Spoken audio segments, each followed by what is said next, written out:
Vasco da Gama এই নামটির সঙ্গে পরিচিত নন এমন মানুষ হয়তো ভারতীয় উপমহাদেশে খুঁজে পাওয়া যাবে না। ভাস্কো দা গামা ছিলেন একজন পর্তুগিজ নাবিক। পঞ্চদশ শতাব্দীতে তিনি সমুদ্রপথে ভারতে আসেন, আর তারপরেই সম্পূর্ণ বদলে যায় ভারতের ইতিহাস এবং পশ্চিমী দেশগুলি ভাস্কো দা গামাকেই ভারতবর্ষের আবিষ্কারক হিসেবে মানতে শুরু করে। কিন্তু প্রশ্ন হচ্ছে, পশ্চিমী দেশগুলি ভারতবর্ষ খুঁজতে এত তৎপর হয়েছিল কেন? সেই সময় ভারত ছিল খুবই ধনী এবং সমৃদ্ধশালী দেশগুলির মধ্যে একটি। এখানে কৃষি জমি ছিল খুবই উর্বর, বিভিন্ন ধরনের মশলা এবং দামি রত্ন খুবই কম দামে পাওয়া যেত। ভাস্কো দা গামাই প্রথম ইউরোপীয় যিনি সাগর পথ পাড়ি দিয়ে ভারতে আসেন।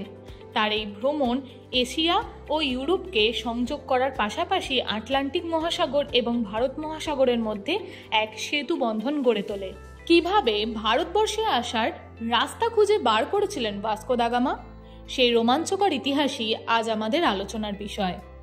পর্তুগালের সিনেস শহরে 1460 সালে জন্মগ্রহণ করেন ভাস্কো দা গামা। বাবা এস্তেভাও দা গামা ছিলেন একজন নাবিক। ভাস্কো দা গামা ইভরা শহরে গণিত নিয়ে পড়াশোনা করেন। তারই সঙ্গে শিখেছিলেন জাহাজ চালনার বিদ্যাও। 1480 সালে ভাস্কো দা গামা তার পিতাকে অনুসরণ করে পর্তুগাল নেভি অর্ডার অফ সান্তিয়াগোতে যোগদান করেন এবং জাহাজ চালনার আধুনিক কৌশল রপ্ত করেন। এর মধ্যেই 1488 সালে বার্তলমিউ ডায়াস নামের একজন পর্তুগিজ নাবিক জলপথে যাত্রা করতে করতে আফ্রিকা মহাদেশের একদম নিচের দিকে চলে আসেন। তখন তিনি লক্ষ্য করেন আটলান্টিক মহাসাগর এবং ভারত মহাসাগর একে অপরের সঙ্গে মিলে যাচ্ছে। তবে বার্তলমিউ ডায়াস এরপরে আর যাত্রা করেননি। এদিকে ভাস্কো দা গামা মনে মনে একটি পরিকল্পনা করেন, যদি আটলান্টিক মহাসাগর এবং ভারত মহাসাগর একে অপরের সঙ্গে যুক্ত হয় তাহলে ভারত মহাসাগরের রাস্তা দিয়ে ভারতে যাওয়ার পথ খুঁজে বার করা যাবে। নিজের এই পরিকল্পনার উপর নির্ভর করে 1497 সালের 8ই জুলাই 4টি জাহাজ এবং 170 জনের এক নাবিক দল নিয়ে ভাস্কো দা গামা লিসবন থেকে সমুদ্র পথে দীর্ঘ যাত্রা শুরু করেন। এরপর 1497 সালের 4ই নভেম্বর আফ্রিকা উপকূলের তটরেখায় এসে পৌঁছান। 3 মাসের অধিক সময় ধরে ভাস্কো দা গামার নৌবাহিনী 10,000 কিলোমিটার পথ ভ্রমণ করেন, যা ছিল সেই সময়কার সবচেয়ে দীর্ঘতম সামুদ্রিক ভ্রমণ। এই যাত্রাপথে ভাস্কো দা গামা মোজাম্বিক দ্বীপে পৌঁছান। এটি পূর্ব আফ্রিকার উপকূলবর্তী একটি আরবীয় অঞ্চল। এই সময় মোজাম্বিক দ্বীপের মানুষেরা ভাবেন ভাস্কো দা গামা একজন মুসলিম ব্যক্তি, ফলত তাকে ভারতের পথে যাত্রা করতে সাহায্য করেছিল। ভাস্কো দা গামা উত্তরের যাত্রাপথ অব্যাহত রেখে 1498 সালের 7ই এপ্রিল মোম্বাসাতে পৌঁছান।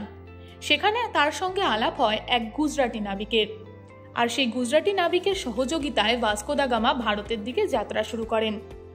1498 সালের 20শে মে ভাস্কো দা গামা নৌবাহিনী সহ কালিকটের নিকটবর্তী কাপাড্ডুতে পৌঁছান। কালিকটের রাজা সামুদিরি সেই সময় তার দ্বিতীয় রাজধানী পন্নান্নিতে ছিলেন। তবে বিদেশি নৌবাহিনী আসার খবর শুনে তিনি কালিকটে ফিরে আসেন। রাজা সমুদিরি খুবই রাজকীয়ভাবে ভাস্কো দা গামাকে ভারতবর্ষে স্বাগত জানান। ভাস্কো দা গামাও রাজা সমুদিরিকে উজ্জ্বল লাল কাপড়ের 4টি জোব্বা, 6টি টুপি, 4 ধরনের প্রবাল, 12টি আলমাসার, 7টি পিতলের পাত্র সহ একটি বাক্স, 1 সিন্দুক চিনি, 2 ব্যারেল তেল এবং 1 ব্যারেল মধু উপহার দিয়েছিলেন। অত্যন্ত ধনী রাজা সমুদিরির কাছে এইসব উপহারের কোনো মূল্যই ছিল না, তবুও তিনি উপহারগুলি প্রত্যাখ্যান করেননি। ভাস্কো দা গামা রাজার কাছ থেকে ভারতে ব্যবসা করার অনুমতি চান। রাজা জানান তার অঞ্চলে ব্যবসা করতে হলে অন্যান্য বণিকদের মতো সোনা কিনলে খাজনা দিতে হবে। রাজার মুখে এই কথা শুনে ভাস্কো দা গামা একেবারেই খুশি হননি। প্রতিশোধ নিতে দেশে ফেরার সময় ভাস্কো দা গামা 3 জন নায়েব আর 16 জন জেলেকে ধরে নিয়ে যান শুধুমাত্র অত্যাচার করবে বলে। সমুদ্র যাত্রাপথে এক এক করে নৃশংসভাবে তাদের খুন করে ভাস্কো দা গামা।